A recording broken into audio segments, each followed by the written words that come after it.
Do you really think that there is a God up there or somewhere else thinking?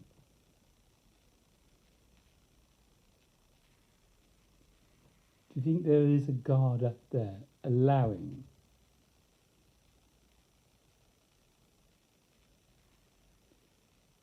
Before people commit these atrocities, serious wars, there is thought. And before the action is carried out, there is a feeling of allowance somewhere. There's, what is there? It's 8 billion people on Earth today.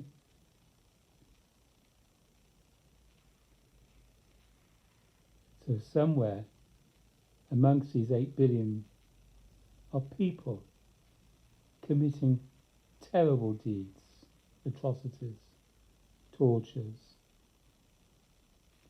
And then there's people torturing themselves mentally. And then there are people who are committing suicide, who destroy themselves. So is there a God allowing all this to happen? Is there a God not allowing it to happen in certain areas on earth, but allowing it to happen elsewhere? Is there a God thinking, why are they behaving like this? Why don't they turn to me instead? Is there a God up there judging?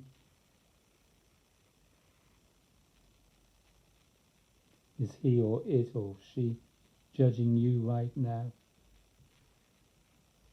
Or has he got his arms open, wishing to embrace you? Or maybe he's got his foot ready to kick you up the backside to show you the bad ways that you are enacting, to kick some sense into you. Maybe he's shouting at us, but we're not willing to hear.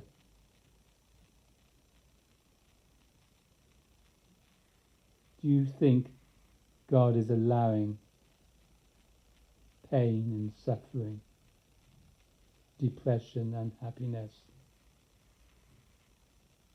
Has he anything to do with the busyness of people? The hurtful comments that people say, the hurtful gestures, the hurtful deeds amongst families and communities? Is he siding up? Does he prefer one nation to another?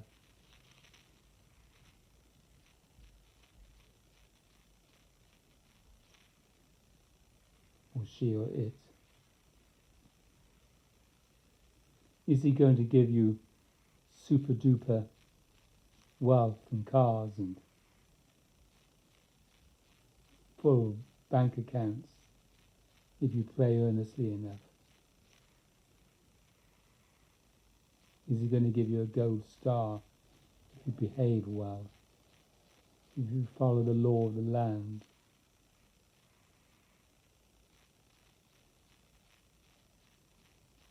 Is he going to quench your thirst when it's necessary to do so? Is he going to give you these winnings? Is he going to give you success? I say he, this God. Is he going to answer your prayers? Is he going to give you the fate that you deserve, the fate that you want?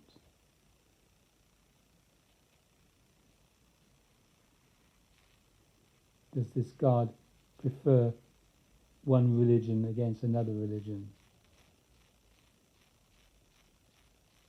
Does this God give you a right to live? does this God give you the right to argue your point of view, to dominate, to try and control?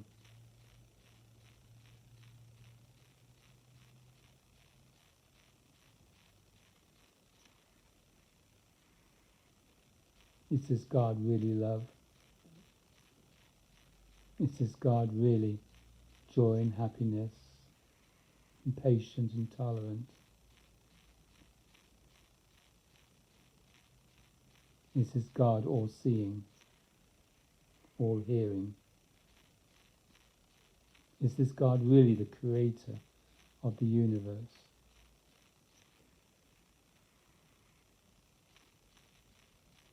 I'm going to say yes to all of that. Because this God is us. This God that you imagine is not up there somewhere, separate, being superior, being all-powerful, up there. No, the whole world, the whole population is God.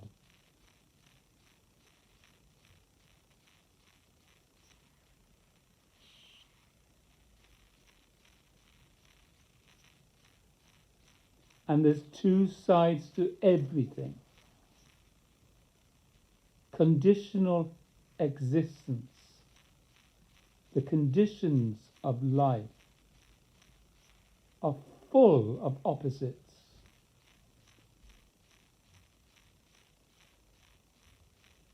I have no desire to kill, but I could kill. I have no desire to take something off the shelf in a supermarket, but I could. Just as I walk past the downs and outs, just as I don't always greet everyone with a smile. Every human being is capable of all the opposites, if they are physically capable. The human body and mind is God, the creator, and God, the destroyer. I have a choice. If you come into my house, I can offer you a cup of tea, or I don't have to offer you a cup of tea. If you say, can I use the bathroom? I have a choice. I don't have to say yes.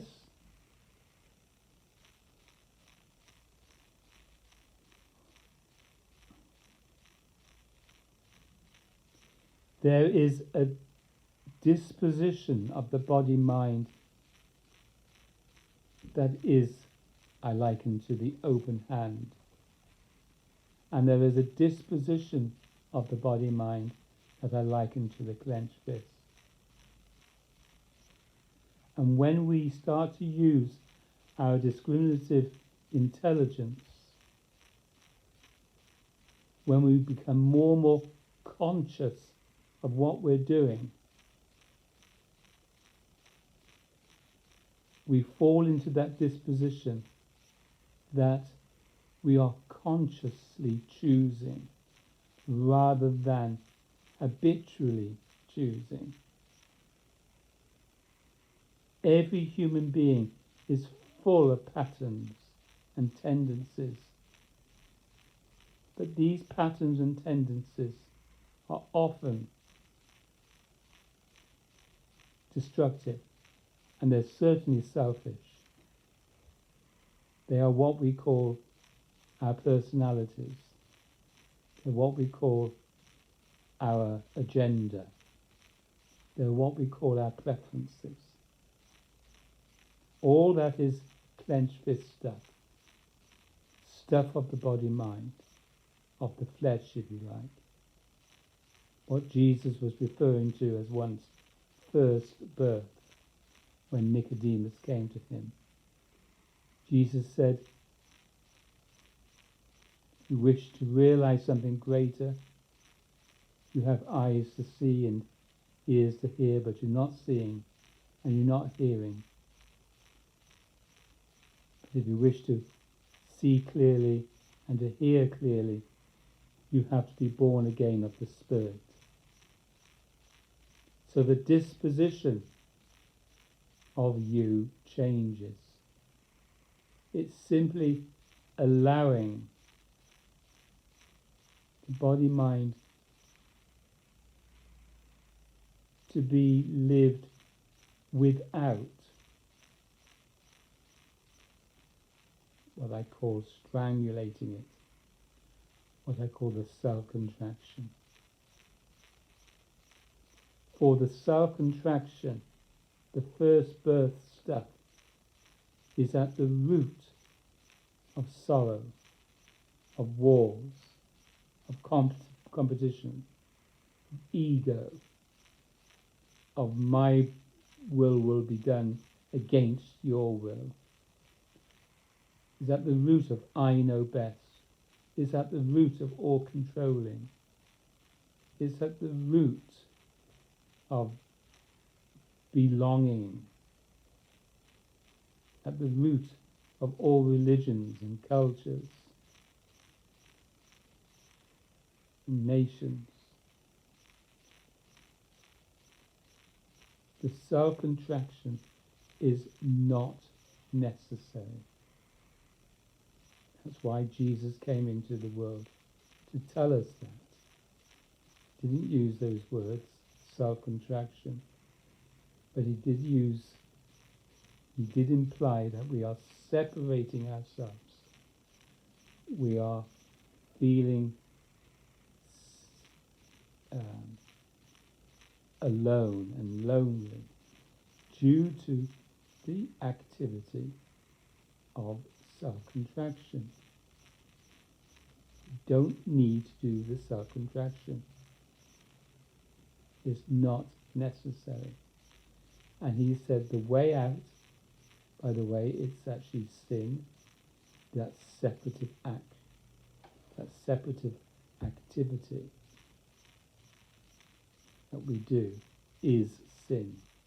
It's separation from the God state, from the God disposition.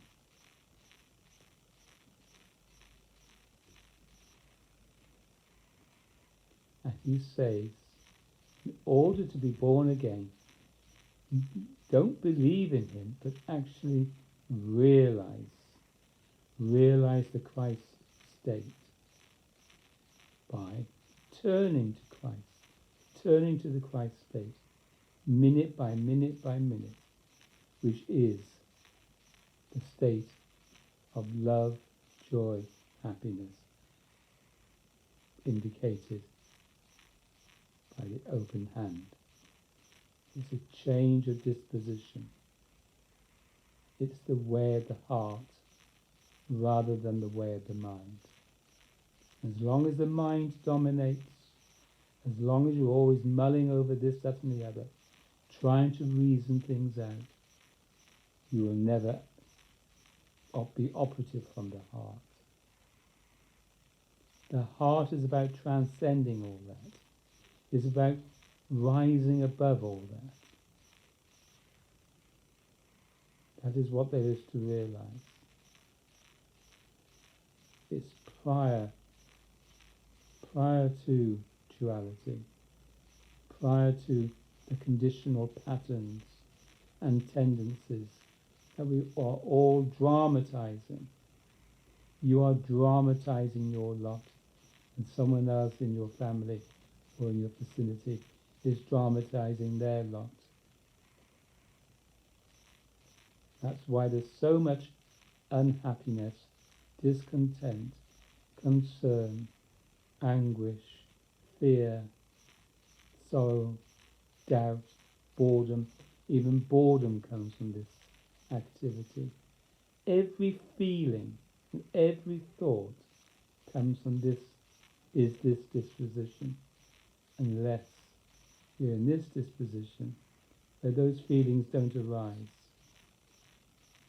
When you're here, you never feel bored. You never feel tired even. You never feel depressed, sad, sorrowful. Everyone is dramatizing an emotion. Behind, I want this, I want that, there lies an emotion.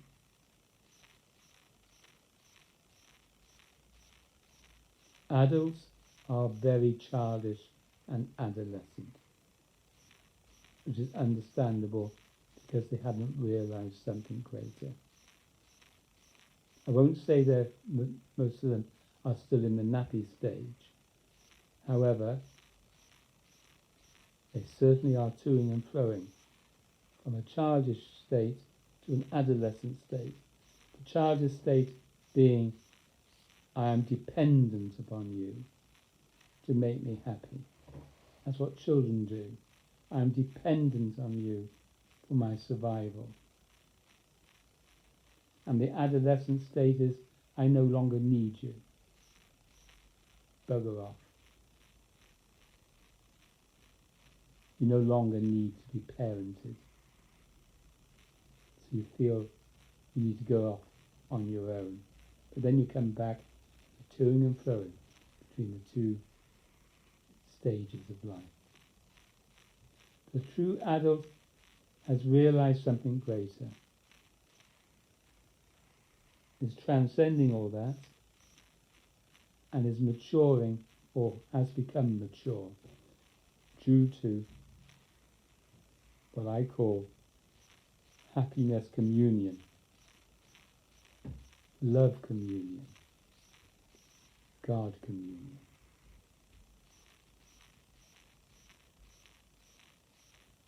Communing with the sun rather than with the clouds.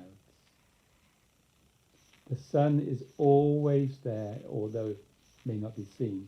The sun is prior to the clouds. Anything can be added to a blank piece of paper, but the blank piece of paper is always there prior to whatever's written on it. So how does one live like an open hand? Full of love and happiness and joy, where we become servants, where we are happy to serve one another. And we're in that disposition, one automatically forgives and forgets and is simply a joy, a joyful presence. I'll end there because I need to use the bathroom. Thank you for listening.